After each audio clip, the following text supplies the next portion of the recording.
ప్రేమ కల్వరిలో నీ ప్రేమ మరణము కంటే బలమైన ప్రేమది, నన్ను జయించి నీ ప్రేమ.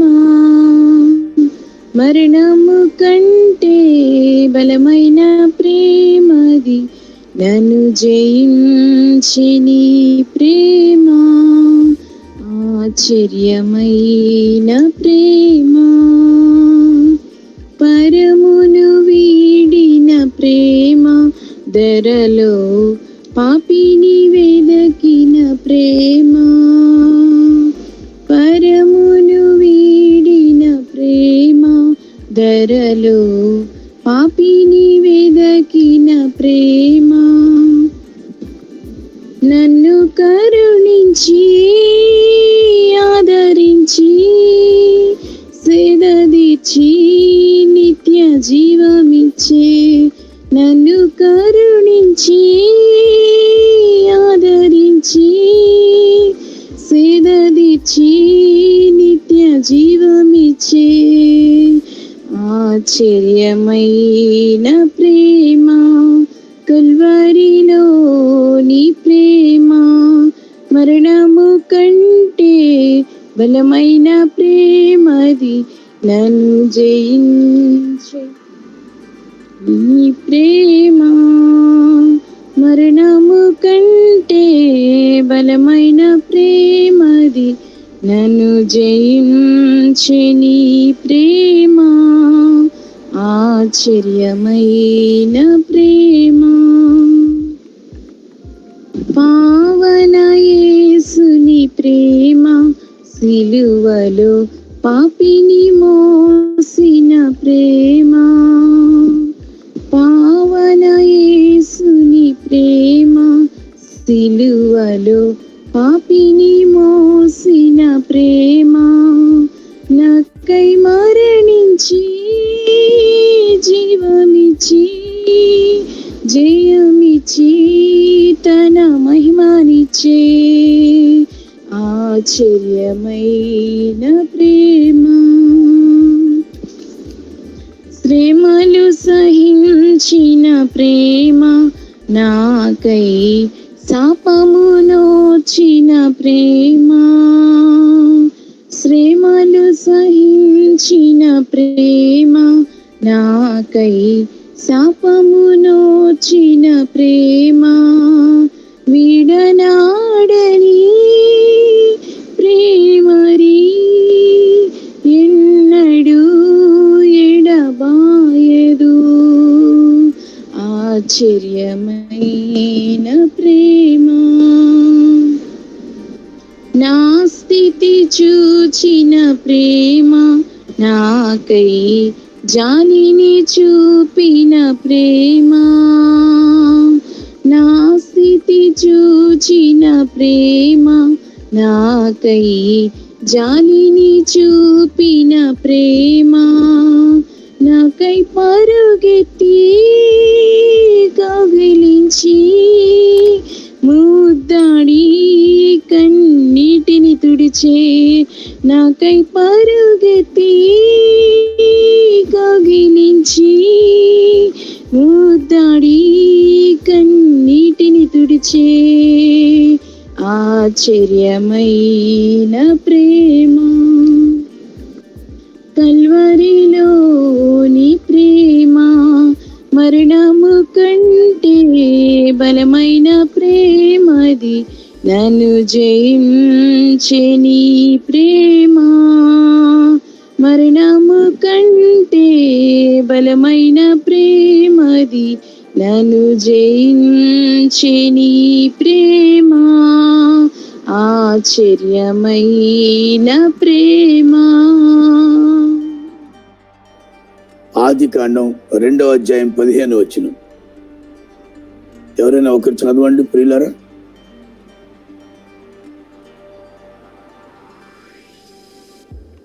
మరియు దేవుడైన యెహోవా తీసుకొని ఏదైనా తోటను సేద్యపరచుటకును దాన్ని కాచుటకును దానిలో ఉంచెను. థాంక్యూ. దానిని కాచుటకు దానిలో ఉంచెను. ఒక నరుని తీసుకొని ఏదేను వనమును లేదా ఏదేను తోటను సేద్యపరచుటకును దానిని కాచుటకు దానిలో ఉంచెను. ఆదామును ఏదేను వనానికి కాపరిగా దేవుడు నియమించాట, కాచుటకు. కానీ ప్రియులారా ఏమైంది? ఆదాము ఆ తోటకు కాపరిగా కడ వరకు కొనసాగాడా? లేదు. ఆ కాపరి విఫలమైపోయాడు.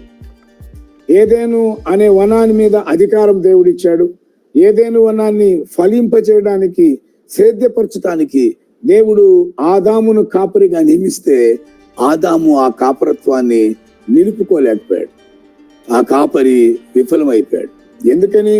ఆజ్ఞను అతిక్రమించి పాపములో పడిపోయినందువల్ల ఆ కాపరి ఆ కాపరత్వాన్ని నిలబెట్టుకోలేకపోయాడు. కనుక ప్రియులారా, మనం ఎంతో జాగ్రత్తగా మన జీవితాన్ని కట్టుకోవాలి. ప్రియులారా, దేవుని బిడ్డలారా, మరి ఏ కాపరైతే మన ముందు మాదిరికరంగా, దీవెనకరంగా, మరి పాపము లేనివాడుగా, పరిశుద్ధుడుగా, మరి నమ్మకస్తుడుగా ఉంటాడో ఆ కాపరిని మనం గుర్తుపెట్టుకోవాలి. ఇది ఇప్పుడు మనం జ్ఞాపకం చేసుకోవాలి.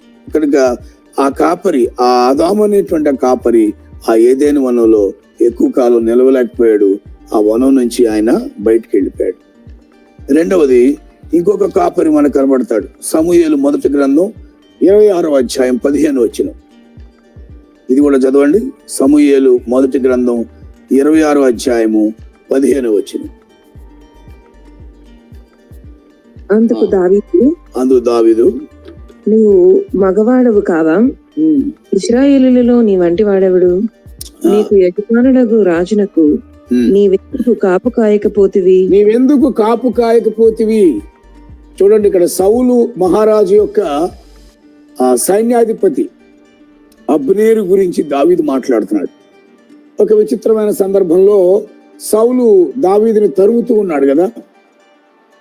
దావీదు సేవకులందరూ కూడా అరణ్యాల్లో పడి పారిపోతున్నారు.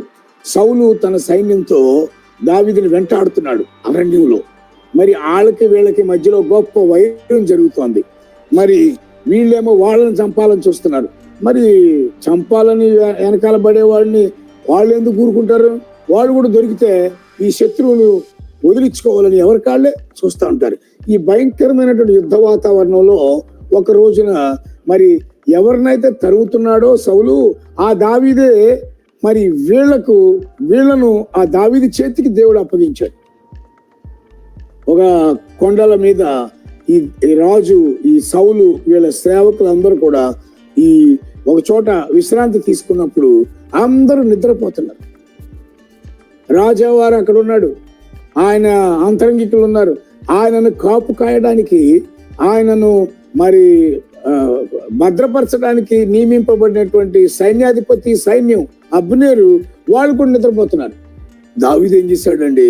ఆయన సేవకులు మరి వాళ్ళు అక్కడ నిద్రపోతుండగానే, వాళ్ళు ఉండగానే సౌలు దగ్గరికి వచ్చాడు. సౌలును చంపడానికి అన్ని అవకాశాలు ఉన్నప్పటికీ కూడా దావీదు ఎథిక్స్ ఉన్నవాడు, దావీదు ఆత్మీయ విలువలు కలిగిన వాడు. అందువల్ల ఆ సౌలును అదే ముట్టుకోకుండా ఏదో ఒక గుడ్డ కత్తిరించుకొని దాన్ని తీసుకొని కొండల పైకి, అంటే వీళ్ళకి చాలా దూరంగా వెళ్ళి అక్కడి నుంచి కేక పెడుతున్నాడు, ఓ అబ్నేరు అంటే గబుక్కుని మేలుకు వచ్చి ఆయన లేచాడు.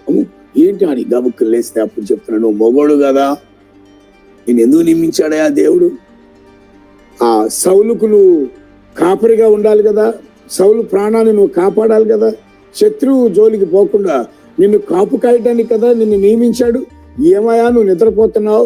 మరి శత్రువైన నేను రానే వచ్చాను, ఆయనను పట్టుకున్నాను. మరి నేను కాక ఇంకోటి ఎవడన్నా ఉంటే ఈ పార్టీకి ఆయన్ని సంహరించి శిరచ్ఛేదం చేసేవాడిని కదా. నువ్వు ఎందుకు నీ యజమానుడికి నువ్వు కాపు కాయకపోతివి? దేవుని బిడ్డలారా, కాపు కాయకపోతివి. సౌలు తనకు తాను కాపరిగా నియమించుకున్నటువంటి అబ్నేరు విఫలమైపోయాడు, మత్తుతో నిద్రపోయాడు. రాజును కాపు కాయాల్సిన వాడు, కాపరిగా ఉండాల్సిన వాడు ఆ రాజును పూర్తిగా కాపాడలేకపోయాడు. దేవుని బిడ్డలారా, అలాంటి కాపరి విఫలమైపోయినటువంటి రెండవ కాపరి మనం చూస్తున్నాం. నియమింపబడ్డాడు కాపరిగా, కానీ కాపు కాయలేకపోయాడు. ప్రాణం పోయేది ఈ పాటికి. కానీ దావీదు యొక్క ఆత్మ సంబంధమైన విలువలను బట్టి ఆ ప్రాణాన్ని కాపాడాడు తప్ప ఇంకోటి ఎవడన్నా ఉంటే మొత్తం స్మాష్ అయిపోయాడు. అప్పుడు అబ్నేరు కళ్ళు తెరిచాడు. అయ్యో, నేను నా ధర్మాన్ని నిర్వర్తించలేకపోయానే అని అప్పుడు కళ్ళు తెరిచాడు. విఫలమైపోయినటువంటి కాపరి. ఏదేను వనాన్ని సేద్యపరచడానికి, కాపు కాయడానికి ఆదాము అనే కాపరిని నియమిస్తే ఆదాము దానిని కాపు కాయలేకపోయాడు. సౌలు జీవితాన్ని కాపు కాయడానికి మన అబ్నేరుని నియమిస్తే అబ్నేరు కూడా అతన్ని కాపు కాయలేకపోయాడు, విఫలమైపోయాడు. దేవుని బిడ్డలారా, అతను ఆజ్ఞ అతిక్రమించాడు, ఇతను మత్తు నిద్రలో ఉన్నాడు. ఇది మనం గమనించాలి. అలాగే మూడవదిగా యోహాను సువార్త 10వ అధ్యాయంలో యోహాను సువార్త 10వ అధ్యాయంలో 12వ వచనాన్ని మనం చూస్తాం.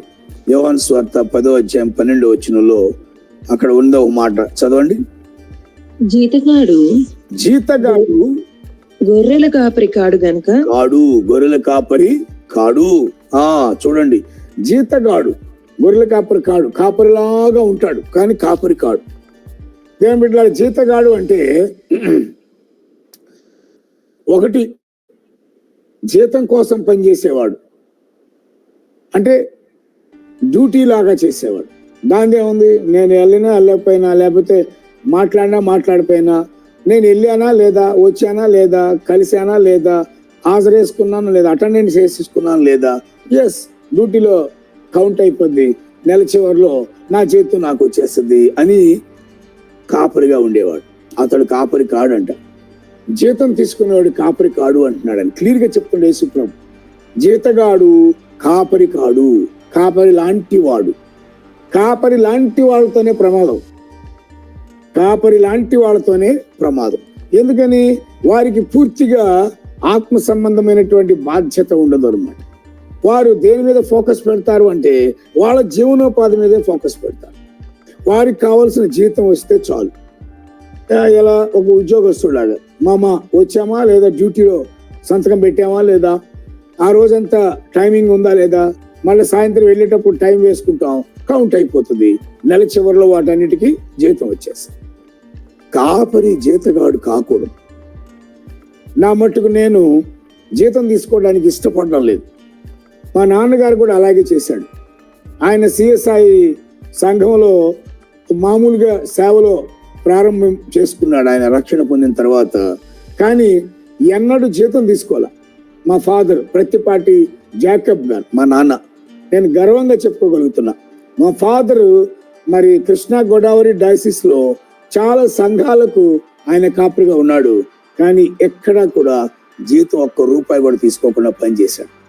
ఆయన తన జీవనోపాధిని ఆయనే కలిగి ఉండి ప్లస్ సంఘాల్లో సేవ చేశాడు. అలాగే కౌత్రంలో ఆయన నిస్వార్థంగా పనిచేశాడు. అందుకని అనేక మంది ఆత్మ సంబంధమైన పిల్లల్లో ఆయన కన్నాడు. దేవుని మహాకృప నాకు కూడా అదే బాణి దేవుడు ఏర్పాటు చేశాడు. నా మట్టుకు నేను కూడా ఏ విధమైన జీతం కోసం, అంటే నాకేం వస్తుంది అనేది ఆలోచించకుండానే దేవుని కృపను బట్టి 27-28 సంవత్సరాలు మరి దేవుని కొరకు బ్రతకడానికి దేవుడు కృప చూపాడు. జాగ్రత్త, నేను ఇంకో మాట కూడా చెప్తున్నాను. ఒకవేళ ఏదైనా జీతం తీసుకున్నా కూడా ఒక్కొక్కసారి ఆత్మీయ క్షేమాన్ని కోరినటువంటి కాపరి మనతో ఉంటాడు. అలాంటి కాపరులను మనం గుర్తించాలి. కానీ ఏదో డ్యూటీ లాగా వచ్చామా, చేసామా, వెళ్ళామా, రికార్డు మెయింటైన్ చేసామా అనే ఆ కాపర్లు మనకి సంపూర్ణమైనటువంటి క్షేమాన్ని కలుగు చేసే కాపర్లు కాదు. అలాంటి కాపర్ల వల్ల చాలా డేంజర్స్ కూడా జరుగుతుంటాయి. మరి చాలా సంఘాలు మరి చితిరిపోవడానికి కూడా కారణమవుతుంది. అట్లాంటి కాపరి ఒక్కొక్కసారి ఆయన పూర్తిగా మన మీద ధ్యాస పెట్టకుండా సాగిపోతా ఉంటుంది. దేవుని బిడ్డలారా, ఇక్కడ చాలా మాటలు కూడా ఆయన రాశాడు. అది మనం చదివితే మనకి చాలా ఆశ్చర్యం అయిపోద్ది అనమాట. 12వ వచనం, జీతగాడు గొర్రెల కాపరి కాడు గనుక గొర్రెలు తనవి కానందున. చూడండి, ఇక్కడ గొర్రెలు తనవి కావు.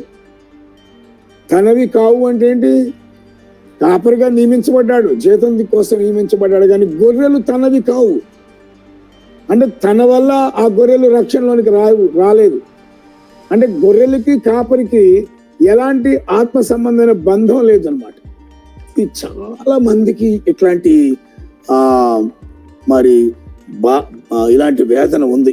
నాకు చాలా వేదన ఉంది. కొన్ని ఇక్కడ మనం చూస్తాం కదా, హైదరాబాద్ లో మేము ఉంటున్నాం, పెద్ద పెద్ద సంఘాలు ఉన్నాయి ఇక్కడ. మరి తండోపతండాలుగా ప్రజలు వెళ్తూ ఉన్నటువంటి వాళ్ళని మనం చూస్తున్నాం. జస్ట్ లైక్ పూజారి, ఒక పూజారి గారికి భక్తులకి ఏం సంబంధం ఉండదు. ఆయన తన క్రతువులు తాను నిర్వర్తిస్తుంటాడు. వీళ్ళెళ్ళి ఆయన ద్వారా ఏదో పురస్కారాలు పూజలు చేస్తుంటారు, అంతేగాని ఆయనకి వీళ్ళకి ఎలాంటి ఆత్మీయ బంధం ఉండదు. అట్లాగే చాలా మంది సంఘాలు మనం చూస్తున్నాం. ఆ బిడ్డ మీద పూర్తి బాధ్యత లేదు. ఆ బిడ్డ ఎలా ఉంది, ఏం చేస్తుంది, ఆ బిడ్డ ఎలా ఎదుగుతుంది అనే ఆ బాధ్యత లేనటువంటి కాపురులుగా ఎంతో మంది ఉండాల్సిన పరిస్థితులు వచ్చాయి. ఈ అంచె దినాల్లో అలాంటి వాళ్ళు ఎక్కువైపోయారు. అలాంటి వాళ్ళు చాలా మంది ఎక్కువైపోయారు. అది ఎందుకో మరి నా మట్టుకు నాకు అది చాలా బాధ కలిగిస్తూ ఉంటున్నాను. నేను అదే కోరుకుంటా, ప్రభువా ఒక 10 కుటుంబాలు లేదా ఒక 20 కుటుంబాలు లేదా ఒక 40 కుటుంబాలు చాలు, నేను హృదయంలో పెట్టుకోగలిగినంత చిన్న సంఘం అయినా నాకు చాలు అని నాకు అనిపిస్తూ ఉంటుంది. చాలా మంది నన్ను అడుగుతుంటారు, ఎన్ని సంఘాలు ఉన్నాయి మీకు, ఎన్ని చోట్ల పరిచర్య ఉంది, ఎంతమంది ఉన్నారు అని అంటే నేను ప్రాక్టికల్ గా చెప్తుంటాను, అయ్యా నేను ఒక 50 కుటుంబాలని మోసే శక్తి మాత్రమే నా గుండెకు ఉంది.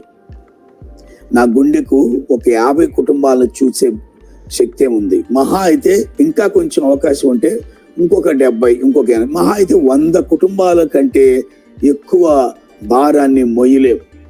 జాగ్రత్త ప్రియులారా. ఒకవేళ అంతకంటే పెరిగితే పౌలు గారు మంచి ఉపదేశం చేశాడు.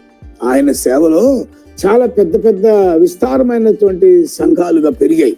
ఆయన ఏం చేశాడు, అంతా నా సంఘం అని అనుకోలా, అంతా పౌలు చర్చ్ అంట్లా. ఆయన తిమోతిని తయారు చేసి ఒక గుంపును తయారు చేసి అక్కడ పెట్టాడు. తీతును పంపించాడు, అక్కడ పెట్టాడు. ఎపఫ్రోదితును పెట్టి ఆ ఊర్లో ఒక గుంపుకి ఆయన్ని నియమించాడు. ఇది పద్ధతి, ఇది పద్ధతి. అంతా నా చుట్టే ఉండాలనేది పద్ధతి కాదు. వన్ మ్యాన్ షో కరెక్ట్ కాదు. నెక్స్ట్ సెకండ్ లైన్ లీడర్షిప్ తయారు చేసేవాడే కాపరి. ఏం బిడ్డలారా, ఆ కాపరిని మీరు గుర్తించాల. సంఘంలో తాళాంతులు చూసి మంచి ఆ స్థానంలో ఉన్నవాడిని లేపి నిలబెట్టి నీవు నిలబడాలా అని వాడబడేటట్టు చేసేవాడు కాపరి. కాపరి ఎప్పుడు కూడా మరో కాపరిని తయారు చేస్తాడు. కాపరి మరి కొంతమంది కాపర్లను తయారు చేస్తాడు. అందుకే ఒక మాట ఉంటుంది, leaders are not made followers but leaders made leaders. ఒక నాయకుడు తన అనుచరులను తయారు చేసుకోవడం అనేది కరెక్ట్ కాదు. నాయకుడు మరి కొంతమంది నాయకులు తయారు చేయాలి. లీడరు కొంతమంది లీడర్స్ తయారు చేస్తాడు. అలాగే కాపరి మరి కొంతమంది కాపరులుగా ఉండే వాళ్ళని సిద్ధపరుస్తాడు. అది ఆ తేడా మనం ఎప్పుడు జ్ఞాపకం పెట్టుకోవాలి. కాపరి కానివాడు, జీతగాడు అనుచరులను తయారు చేసుకుంటాడు. తన వెనకాల తిరిగే వాళ్ళని తయారు చేసుకుంటాడు. తనకు ఒక వర్గాన్ని తయారు చేసుకుంటాడు. అట్లాంటి పరిస్థితులు ఈ అంచె దినాల్లో చాలా చోట్ల మనం చూస్తున్నాం. మనం జాగ్రత్త పడాలి. ఈ విఫలమైపోయిన కాపర్లతో మనం జాగ్రత్తగా ఉండాలి. మొదటి వాడు ఏదేను వనాన్ని కాపుగా ఉండటానికి నియమించబడ్డాడు, కానీ అతను దానిని కాపు కాయలేకపోయాడు. అబ్నేరు అనేవాడు సౌలుకు కాపరిగా ఉన్నాడు, కానీ అతను క్లిష్ట సమయంలో అతన్ని కాపాడలేకపోయాడు. జీతగాడే గనక అతడు తన గొర్రెలు తనవి కానందున ఏదో అంటి ముట్టనట్టుగా ఉండేటువంటి కాపరిగా ఉన్నాడు. మరి నిజమైన కాపరి ఎలా ఉంటాడు? నిజమైన కాపరి ఎలా ఉంటాడు? చాలా క్లియర్ గా యోహాను సువార్తలో యేసు ప్రభు ఆయన చక్కటి మాట చెప్పాడు. చూడండి, మత్తయి సువార్త, క్షమించండి, యోహాను సువార్త 11వ వచనం మనం చాలా జాగ్రత్తగా చూస్తే చాలా క్లియర్ గా రాయబడి, నేను గొర్రెలకు మంచి కాపరిని. చూడండి, అంటే మంచి కాపరి అంటే అర్థం ఏంటి? చెడ్డ కాపరులు కూడా ఉన్నారు. మంచి కాపరిని ఆయన తను తాను మనకు ఆవిష్కరిస్తున్నాడు. ఆయన నేను మంచి కాపరిని అంటే ఏంటి అర్థం? మంచి కాపర్లు కాని వాళ్ళు కూడా ఉన్నారు. జాగ్రత్తగా ఉండాల్సిన అవసరం ఉంది. దుర్బోధలు ప్రకటించే వాళ్ళు ఉన్నారు. స్వార్థంతో పనిచేసే వాళ్ళు చాలా మంది ఉన్నారు. తర్వాత మరి రకరకాలైనటువంటి ప్రలోభాలు సృష్టించేటువంటి కాపర్లు కూడా చాలా మంది ఉన్నారు. కానీ యేసు ప్రభు అంటున్నాడు, నేను గొర్రెలకు మంచి కాపరిని. మంచి కాపరి లక్షణాలు అక్కడ ఆయనే మనకు చెప్పాడు. మంచి కాపరి లక్షణాలు ఏంటంటే చూడండి, 15వ వచనం, యోహాను సువార్త 10వ అధ్యాయము 15వ వచనం. తండ్రి నన్ను ఎలాగున ఎరుగునో నేను తండ్రిని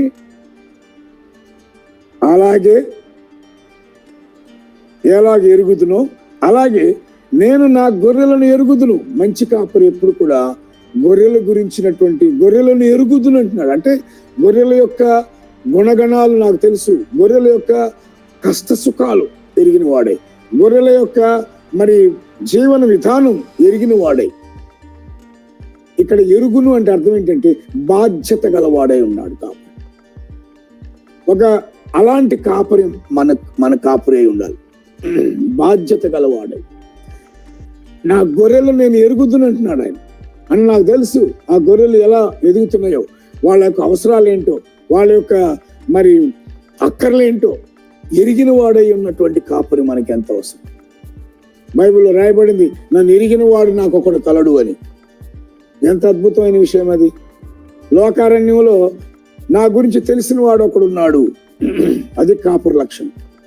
నీ గురించి ఎరిగిన వాడు నీతో ఉండటం ఎంతో గొప్ప విషయం. అలాంటి వాడిని మనం ప్రత్యామ్నాయం పెట్టలేం.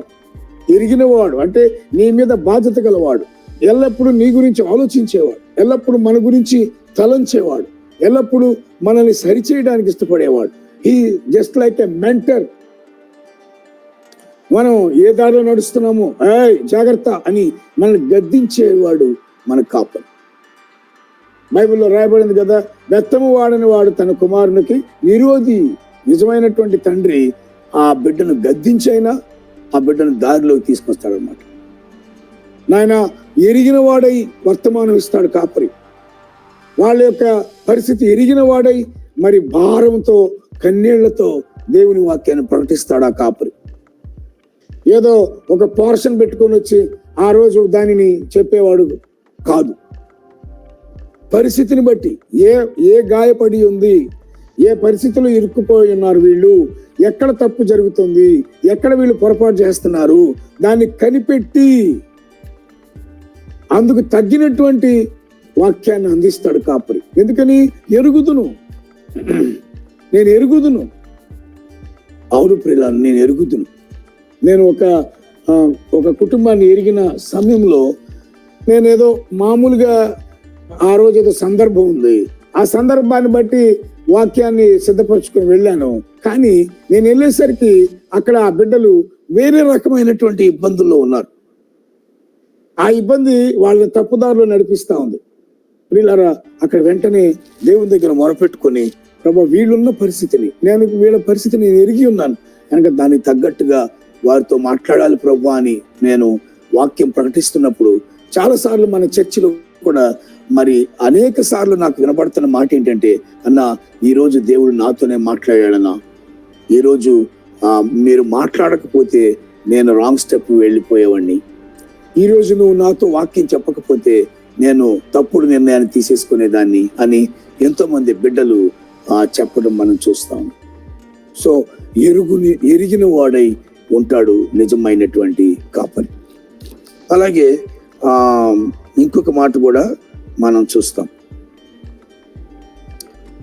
అక్కడ ఇంకో మాట ఉంది, నేను నా గొర్రెలను ఎరుగుదును, నా గొర్రెలు నన్ను ఎరుగును.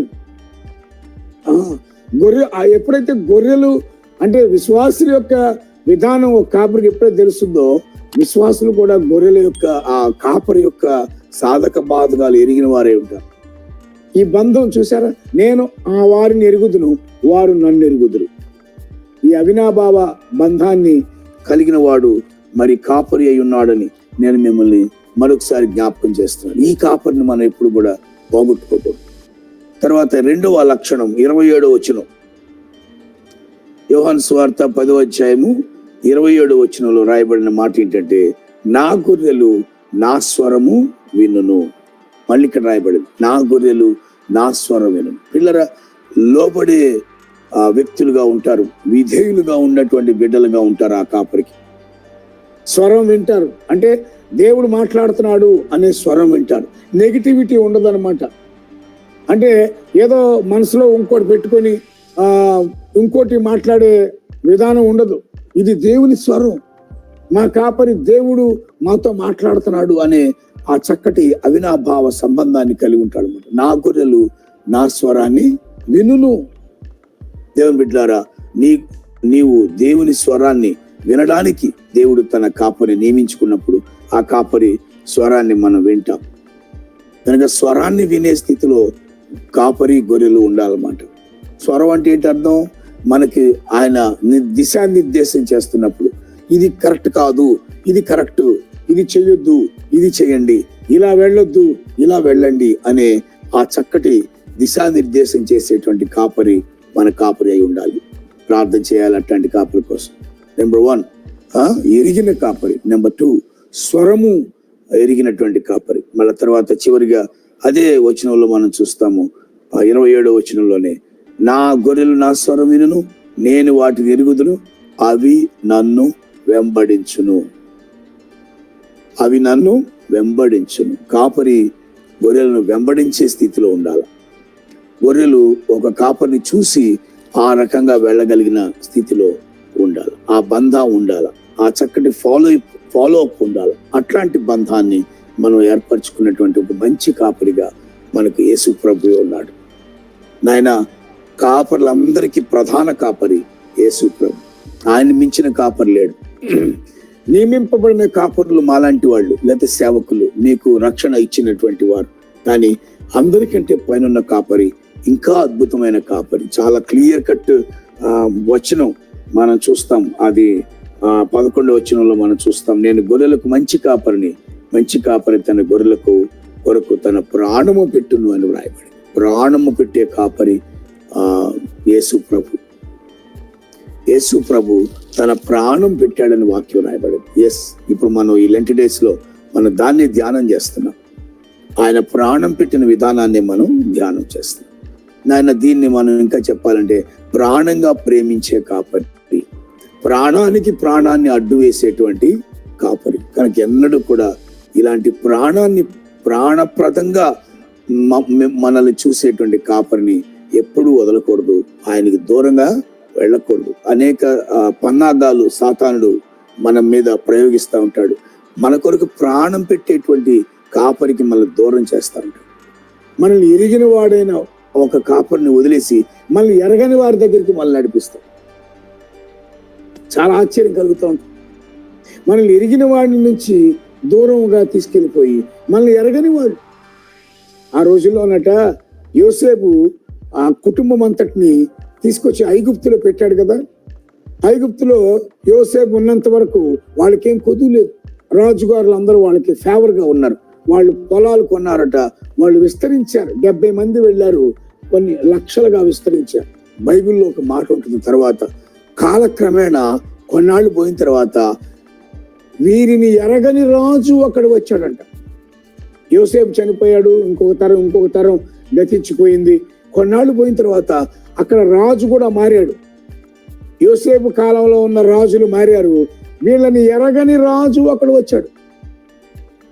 ఆ ఎరగని రాజు ఎప్పుడైతే వచ్చాడో వీళ్ళ పరిస్థితులన్నీ కూడా మారిపోయినాయి. వెట్టి చాకిరీ చేసే పరిస్థితులు వచ్చేసి వీళ్ళకు ఉన్నటువంటి ఆ హోదా పోయింది. ఇజ్రాయేలీలందరూ బానిసలుగా మార్చేశాడు అతను వచ్చి. వీళ్ళని ఎరగని రాజు వచ్చి వీళ్ళకు హోదా లేకుండా చేశాడు, అధికారం లేకుండా చేశాడు. సంతోషం లేదు, తృప్తి లేదు. వీళ్ళు బానిసలు అయిపోయారు. వీళ్ళ మీద మోపు పెట్టాడు. వీళ్ళ బుధస్కంధాల మీద బరువులు మోపే కాపరి వచ్చాడు. ఎందుకని? వీళ్ళని ఎరగని వాడు అతను. వీళ్ళారా, చాలా మంది ఎరిగిన వాడి నుండి ఎరగని సంఘాలకు వెళ్తున్నారు. అంటే వీళ్ళెవరో వాళ్ళకి తెలీదు. వాళ్ళకి నువ్వు తెలియదు కదా, నువ్వెంత నమ్మకస్తుడువో, నువ్వు ఏ స్థితిలో నుంచి మరి రక్షణ పొందావో, నువ్వు ఎలా సంఘంలో వాడబడ్డావో, సంఘంలో ఎంత ఉన్నత స్థానంలో నువ్వు ఉన్నావో అది ఆయనకు తెలీదు. అక్కడ బానిసలాగా కూర్చోవటమే. మనలో చాలా మంది బిడ్డలు ఆవేశంతోనో లేకపోతే ఇతర కలతలు వచ్చినాయనో లేకపోతే ఇబ్బందులు వచ్చాయనో ఎరగని కాపర్ల దగ్గరికి వెళ్ళిపోతున్నారు. తెలీదు ఎరగని కాపర్ల దగ్గర ఏముంది? బానిసలుగా ఉండటమే కదా. ఆప్యాయత లేదు కదా, అనుబంధం లేదు కదా, సంతోషం లేదు కదా. ఆ బంధం సరైన బంధం కాదు కదా. కనుక జాగ్రత్త ప్రియులారా, ఎన్ని ఇబ్బందులు వచ్చినా కాపరితోనే మనం కలిసి ఉండాలి. ఎరగని కాపరి నిన్ను బానిసగా చూస్తాడు. ఎరగని కాపరి నిన్ను బానిసగా చూస్తాడు. రెండు బంధాలు నేను చెప్పి నీకు ప్రార్థన చేస్తాను. అమ్మ ఆయా. అమ్మ పిల్లాన్ని చూసుకుంటుంది. కొన్ని చోట్ల అమ్మ స్థానంలో ఆయా ఉంటుంది. ఆయా అంటే ఆమె కూడా తల్లిలాగానే పనిచేస్తుంది. ఆమె కూడా పిల్లాన్ని చూసుకుంటూ ఉంటుంది. జీతం తీసుకొని ఆయమ్మ అంటారు కదా, ఆమె పిల్లల్ని అంతా చూసుకుంటూ ఉంటుంది. స్కూల్లో ఆయాలు ఉంటారు కదా, ఉద్యోగాలు చేస్తుంటారు. పిల్లల్ని మరి తల్లి ఆయా చేతిలో పెడుద్ది. ఆయా ఎంతవరకు అండి? Time to time. ఆమె డ్యూటీ అవగానే దిగి వెళ్ళిపోద్ది. ఇంకా ఆ పిల్లతో సంబంధం లేదు. కనుక ఆయా లాంటి కాపర్లతో మనం చాలా అంటిముంటట్టుగా ఉండాలి. అమ్మ మనకు నిజమైనటువంటి కాపరి. ఇంకొక కాపరి చెప్పిన హాస్టల్ వార్డెన్ ఎలా చూస్తాడు? పిల్లల్ని ఎలా చూస్తాడు? ఏ అంటాడు తప్ప వాళ్ళ ముందట చేతులు కట్టుకోవాలా, వాళ్ళు చెప్పింది వినాలా, లేకపోతే ఏదో మొత్తానికి ఆ జులుం ప్రదర్శించేటువంటి కాపరిగా ఉంటాడు. అవన్నీ కూడా మన ఆత్మీయ క్షేమాన్ని కోరేటువంటివి కావు. నేను బందర్లో ఒక సంఘంలో చూసా. మేము కూడా అంతగా ప్రార్థించడానికి స్తోత్రాలు చెల్లిస్తున్నాం. ప్రభువా, ఉదయకాలం మరొకసారి నాయన మాకిచ్చిన ఈ గూగుల్ మీటింగ్ బట్టి నీకు వందనాలు, స్తోత్రాలు. మంచి పాటలు పాడుకోవడానికి కృప చూపారు. అలాగే ప్రభువా, మరి ప్రార్థనలు చేసిన వారందరి బట్టి నీకు వందనాలు చెల్లిస్తున్నాను. వారిని దీవించండి. అలాగే ప్రభువా, మరి కాపరి గురించినటువంటి సంగతులు మరి 2-3 రకాలుగా మేము ధ్యానించడానికి మీరు మాకు సహాయం చేస్తున్నందుకే నీకు స్తోత్రాలు. అన్ని చోట్ల కాపరులు కలిగినటువంటి మరి విశ్వాసులుగా ఉండే అవకాశం ప్రతి ఒక్కరికి దయచేయమని ప్రార్థిస్తున్నాం నాయన. మరి ఒక కాపరిని నేను పెట్టుకోవాలి, ఆ గురిని కలిగి ఉండాలనేటువంటి ప్రతి బాధ్యత కలిగినటువంటి బిడ్డను బట్టి నీకు స్తోత్రాలు నాయన. మరి ఆ మోషే ఎలా ప్రార్థించాడో మరి నేను కూడా అలాగే ప్రార్థిస్తున్నాను నాయన. మీరు ఎలా అన్నారు? ఇదిగో మోషే అంటున్నాడు, సమస్త ఆత్మలకు దేవా మరి మా కొరకు ఒక కాపర్ని నియమించుము అని. అలాగే ప్రభువా, నీవు కూడా ప్రార్థిస్తున్నావు, కాపర్ లేని గొర్రెల వలె మరి చెదిరిపోకుండా ఉన్నట్లు, మరి కోత విస్తారంగా ఉన్నప్పుడు మరి పనివారిని పంపించుమని వేడుకున్నట్లుగా ప్రభువా, మరి నీ దాసుడుగా నేను కూడా నిన్ను వేడుకుంటున్నాను. మా ప్రియులలో ఎవ్వరు కూడా కాపరి లేని వారై ఉండకూడదని ఆశపడుతున్నాను. ఒక మెంటర్ ఉండేటట్లుగా, ఒక గురి కలిగిన వాడు, ఒక సరిచేసేవాడు, ఒక దిద్దుబాటు ఇచ్చేవాడు, ఒక ప్రోత్సాహాన్ని ఇచ్చేవాడు, ఒక అభివృద్ధిలోకి నడిపించేవాడు, పైకి లేవనెత్తేవాడు, వాడబడేటట్టు చేసేవాడు, ఒక కాపరిగా తయారు చేసేటువంటి ఒక మంచి కాపరి నాయన మా ప్రియులందరికీ కూడా మీరు అనుగ్రహించండి. ఆల్రెడీ కాపరిని కలిగిన వారు కృతజ్ఞత కలిగి జీవించే కృపద ఇచ్చేయండి. సాతానుడు ఎన్నో పన్నాగాలు పన్ని ఆత్మస్థితిని దూరపరిచేవాడై ఉన్నాడు. తండ్రికి దూరం అయిపోయిన కుమారుడు ఎలా మరి అన్ని పోగొట్టుకొని స్నేహితులు మోసగించబడి ఆఖరికి పందులు పుట్టు తినేదాకా దిగజారిపోయాడు. అట్లాంటి దిగజారిపోయేటువంటి స్థితిలోకి వెళ్లకుండా నాయన తండ్రిని అంటిపెట్టుకునే బిడ్డలుగా ఉండే కృపద ఇచ్చేయండి. భర్తకు దూరమైన భార్య ఎలా చెడ్డ పేరు తెచ్చుకుంటుందో, ఎలా క్యారెక్టర్లెస్ అయిపోతుందో, ఎట్లా మరి బరి తెగించినటువంటి బిడ్డగా మరి ఊరు మొత్తాన్నిలో ఒక భూమి మొయ్యలేని ఒక వ్యక్తిగా మారిపోతుందో, అలాంటి స్థితి ఏ బిడ్డకు రాకుండా భర్తతో మరి 100 మరి కష్టమైన సుఖమైన ప్రమాణం చేసినట్లుగా వ్యాధి అందును, ఆరోగ్యం మందును, సుఖమందును, కష్టం మందును, అన్ని పరిస్థితులను నేను విడవక ఎడబాయక నీకు భార్యనై ఉందునని భర్తనై ఉందునని చేసిన ప్రమాణాన్ని తప్పిపోకుండా నాయన చక్కటి అనుబంధాలు ఉన్నట్లుగా ఒక కాపరికి బిడ్డలకి ఉండేటువంటి కృప దయచేయండి నాయన. ఏ బిడ్డ కూడా కాపరిని తృణప్రాయంగా తృణీకరించి వెళ్ళిపోయే రోజుల్లో మేము బ్రతుకుతున్నాం ప్రభువా, నీకు స్తోత్రాలు. దానివల్ల కనబడని నష్టం వచ్చేస్తా ఉంది. కనబడని మొండితనం, మూర్ఖత్వం, గర్వం, అతిశయంతో ఇవాళ విశ్వాసులు చెలరైపోతా ఉన్నారు, పెట్టలేకపోతున్నారు. తెలియట్లేదు ప్రభువా. మేము ఏదో గుడికి వెళ్తున్నాంలే, ఏదో పెద్ద చర్చిలో మేము బాగా పార్టిసిపేట్ చేస్తున్నాం, మంచిగా మ్యూజిక్ సిస్టమ్ బాగా ఉంది, ఇక్కడ ఏసీ పెట్టారు ఈ గుడిలో, ఎవరు వచ్చారు ఎవరు వెళ్ళారు ఎవరికి తెలియదు, హాయిగా మేము వెళ్తున్నాం, అలాగూ ఆరాధన చేస్తున్నాం, మొత్తానికి మా కానుకలు అక్కడ ఇస్తున్నాం, అయిపోయింది అనుకుంటున్నారు తప్ప ఆత్మీయ సంబంధమైనటువంటి అవలక్షణాలు వచ్చేస్తున్నాయని, మూర్ఖత్వం వచ్చేస్తుందని, మరి మేమే గొప్ప అనే ఒక తీవ్రమైన అతిశయం వాళ్ళలో ప్రవేశిస్తుందని, ఇలాంటి పరిస్థితులు ఉంటే దేవుని రాజ్యానికి వారసులు కారని తెలియకుండానే మోసపోతున్నారు చాలా మంది. ఈ అంచె దినాల్లో అలాంటి మోసం ప్రతి ఒక్కరి జీవితాలు జరగకుండా మీరు సహాయం చేయండి. ఆత్మ సంబంధమైన అనుబంధాలు కలిగిన వారుగా జీవించడానికి మీ కృప దయచేయమని ప్రార్థిస్తున్నాం. ఇదిగో ఇప్పుడు మరి ఈ గూగుల్ మీట్ లో పాల్గొన్న వారందరికీ కూడా ఒక మంచి కాపరితో అనుబంధాలు ఏర్పాటు చేయమని ప్రార్థిస్తున్నాం. ఆశీర్వదించి దీవించండి, మీ కృపకు అప్పగిస్తున్నాం. ఎంతో మంది మరి కాపరులను పోగొట్టుకున్నటువంటి సంఘాలు ఉన్నాయి, వారికి కూడా మంచి కాపరి మీరు దయచేయండి, మీ కృపతో నింపండి. లోబడే గొర్రెలుగా, స్వరం వినే గొర్రెలుగా, మరి ఎరిగినటువంటి గొర్రెలుగా ఉండేటువంటి భాగ్యం ప్రతి ఒక్కరికి అనుగ్రహించమని ప్రార్థిస్తున్నాం. నాయన, మా కొరకు ప్రాణం పెట్టిన కాపరివి, మా కోసం శ్రమలు పొందిన కాపరిగా మీరు మాతో ఉన్నందుకు నీకు స్తోత్రాలు.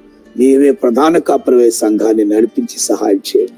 మరొకసారి మా కోసం ప్రాణం పెట్టినటువంటి నీ కొరకై నువ్వు వందనాలు స్తోత్రాలు చెల్లిస్తూ నిన్ను ఆరాధిస్తూ నీ కృపను కోరుకుంటూ, మరి ఏ కుటుంబంలో అయితే బాధ ఉందో వారిని విడుదల చేయండి, ఎవరైతే అనారోగ్యంగా ఉన్నారో వారిని విడిపించండి, ఎవరైతే ఆర్థికంగా చితికిపోయి ఉన్నారో వారిని లేవనెత్తండి, ఎక్కడైతే కుటుంబాల్లో కలతలు ఉన్నాయో ఆ కుటుంబ కలతాలను తొలగించి వారిని ఐక్యపరచండి, నీ నిండైన దీవెనలతో నింపమని ప్రార్థిస్తున్నాం. విద్యార్థులైన వారిని జ్ఞాపకం చేసుకోండి. 10th క్లాస్ పరీక్షలు ఆంధ్రాలో చివరికి వచ్చాయి, తెలంగాణలో చివరికి వచ్చాయి నాయన, మరి చక్కగా అవి కూడా ముగించే భాగ్యం అనుగ్రహించుకొని ప్రార్థిస్తున్నాం. దీవించండి. సంతానం లేని వారిని జ్ఞాపకం చేసుకోండి అయ్యా. ఇప్పుడు ఈ నా ముందున్న వారి జీవితాల్లో ఎవరికైతే సరైన జీవనోపాధి లేకుండా బాధపడుతున్నారో వారికి ఒక మంచి ఉద్యోగ బాధ్యతలు కూడా మీరు దయచేయండి. నిండైన దీవులతో నింపండి, ఆశీర్వదించండి. ఈ లెంట్ డేస్ లో మేము నేర్చుకుంటున్న సంగతులు మా జీవితానికి వంట పట్టించుకొని ఆ ప్రకారంగా అన్వయించుకొని ముందుకు సాగే కృప అనుగ్రహించుకొని ప్రార్థిస్తున్నాం. నీకే వందనాలు చెల్లిస్తున్నాం. మరొకసారి ఉదయకాలం నీ పాదాల దగ్గర మా హృదయపూర్వకమైన కృతజ్ఞతాస్తుతిగా ఆరాధన చెల్లిస్తూ యేసు నామం పేరట ప్రార్థించి అడిగి వేడుకుంటున్నాం పరలోకపు తండ్రి, ఆమేన్. పరలోకమందున మా తండ్రి, నీ నామం పరిశుద్ధపరచబడును గాక, నీ రాజ్యం వచ్చును గాక, నీ చిత్తం పరలోకమందు నెరవేర్చినట్లు భూమి యందు నెరవేరును గాక. మా అనుదిన ఆహారం మాకు నేడు దయచేయము. మా ఎడల అపరాధం చేయవారిని మేము క్షమించిన ప్రకారం మా అపరాధములను క్షమించుము. మమ్మల్ని శోధనలకు తేక దుష్టి నుండి తప్పించుము. రాజ్యము, శక్తి, మహిమ నిరంతరం నీవై ఉన్నావు తండ్రి, ఆమేన్. మన తండ్రి అయిన దేవుని ప్రేమ, మన ప్రభు అయిన యేసుక్రీస్తు వారి కృప, పరిశుద్ధాత్మ యొక్క అన్యోన్య సహవాసం ఇప్పుడు ఎల్లప్పుడు కూడి ఉన్న మనందరికీ, సకల పరిశుద్ధులకు, కాపరి లేని కుటుంబాలకు ఒక మంచి కాపరిని అనుగ్రహించు పర్యంతము సదాకాలము తోడై నడిపించును గాక.